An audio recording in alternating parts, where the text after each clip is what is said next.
Hey guys, today we're taking a look at the new McFarlane Toys DC Multiverse Gold Label Target exclusive Wildcat from the Justice Society. Let's get a better look at that packaging, shall we? So here we are up close and personal with the packaging here. We of course have the contents, which we'll get into in a minute. But up at the top we have the gold label right there. We of course have the 12 plus age recommendation right there. Then up at the tippy top, you of course have the 22 moving parts and the McFarlane Toys logo up there. On the bottom of the front, we of course have the DC Multiverse logo with the white Wildcat nameplate right there. On one side of the packaging, you of course have another Wildcat nameplate with the DC Multiverse logo up at the top again, with the McFarlane Toys logo down at the bottom.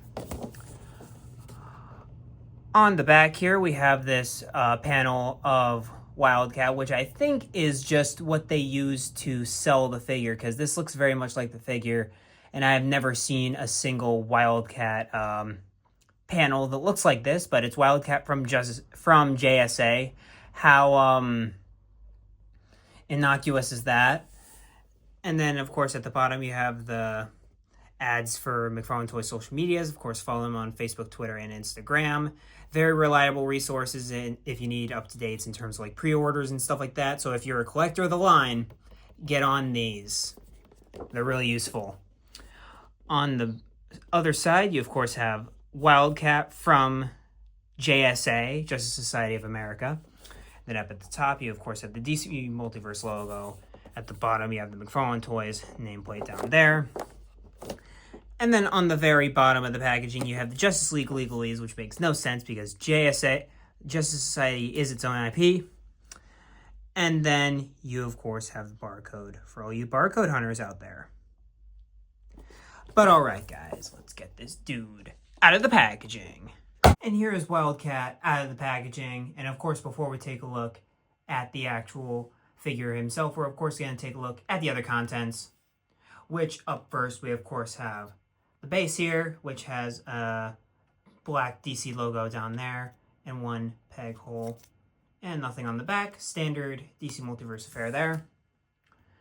And then we, of course, have to take a look at the card, which this art does not do the figure any favors, in my opinion. But at the same time, yeah, it's here. You know, it's there. This is fine, but it's here that's the issue. And I'll get into that more when we talk about the actual figure. Then at the bottom, you, of course, have the Wildcat nameplate from JSA. And, of course, on the back, you have his name and his bio there, which basically is the origin for Wildcat. But what they don't go into is a lot of what Wildcat's legacy is. Because one of his bigger claim to fame is that he trained a lot of the heroes of today, like Black Canary. Black Canary is one of his most prized students. And then, depending on which origin you have, he also trained Batman in the art of boxing. So Wildcat is very much an established character in the world. I will say my favorite interpretation, surprise, surprise, is from Justice League Unlimited. I love the DCAU so much. And I'm also Ted Grant is my Wildcat. I like Yolanda. She was good in Stargirl, but outside of that, Yolanda's not really my thing. But I never really read I read Crisis on Infinite Earths, and it was kind of lame how they passed the torch with that. But here is the figure himself, which this is where I get into one of my main gripes about the figure, which is the actual face. I don't like it when they do the whiskers. I think it looks really freaking dumb. And I mean, it doesn't look nearly as bad as the card art. This card art makes it look atrocious. Probably because of the the stubble, which is still there, but to a lesser degree. And it doesn't show up nearly as much as it does in person as it does on camera. But I don't know. There's something about the whisker marks that make and the lighter tone of blue that just does not sit well with me. It makes it look uncomfortable for me. But on the plus side, I am very surprised that they actually did the swoop back ears kind of look, because that's what happens when cats are like about to pounce on something. They tuck their ears back before they start sprinting and attacking someone. So that's a nice detail. Of course, I have the green eyes for Mr. Grant right there. You got some teeth on either side. And then as you go down the figure, you have these worn areas. Like, this is supposed to be an older Wildcat, not exactly a spring chicken.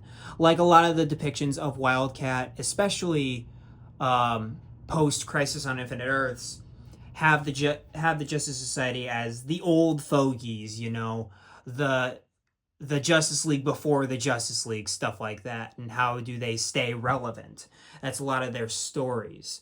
And Wildcat's the king among them because, unlike a lot of the members of the Justice Society, he is like the Batman of the team. He's just a dude in a cat suit who beats up people, and deal well with that. And I will say, I do think the paint apps on this figure is absolutely phenomenal, especially the boxing tape.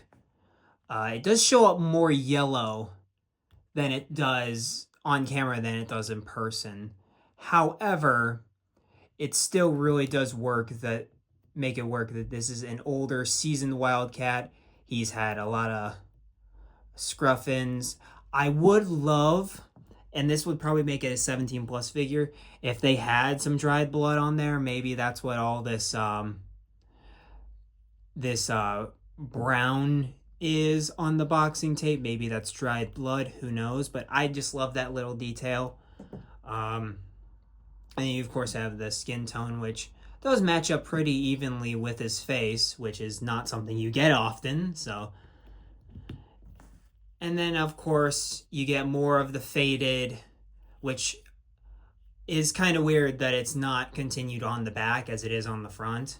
However, I do appreciate it that they tried to make the costume look faded anyway. And then it fades into sort of black down here to prove like how muddy he is. And they still make it a point that it is blue down there. It's just a darker blue. And I will say, I keep saying this a lot, but the camera shows it as blue. It's actually very purple.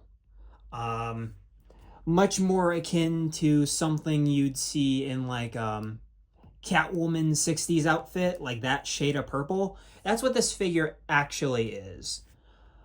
The camera does not do service to the actual color grading of the character. They make it a lot more blue. They make the colors a lot more. They make the colors pop more, which I do respect. But at some point, it's like when you want to show a person what they're trying to get, this is not accurate to what you're getting. You're getting a much more purple as opposed to a blue. But to get into articulation, he has a stereotypical double ball peg on the head. He of course can look up as well as down right there and look left all the way around. Standard double ball peg stuff. A lot of good range in the head. For the shoulders, he can move that far out. He can move all the way around and have beautiful butterfly joint right there. And these give the figures a lot of personality, which I do appreciate. And then you of course have bicep swivel, double jointed elbows right there. For the wrists, he of course can do standard roll of the dice hinge, as well as you rotating the top of the wrist to create side to side like so. So really versatile wrist joints right there. Some of my favorite things they've ever done with the sculpting of their figures. I love those wrist joints. And then for the abs, you can crunch that far forward and move that far back. What? Todd, buddy, do you want your figures to do the limbo? Like, that's what it sounds like, is that Todd McFarlane wants his figures to do the limbo. That's the only reason he reversed the ranges on what they should be. Like, I don't think anybody wants it to crunch that.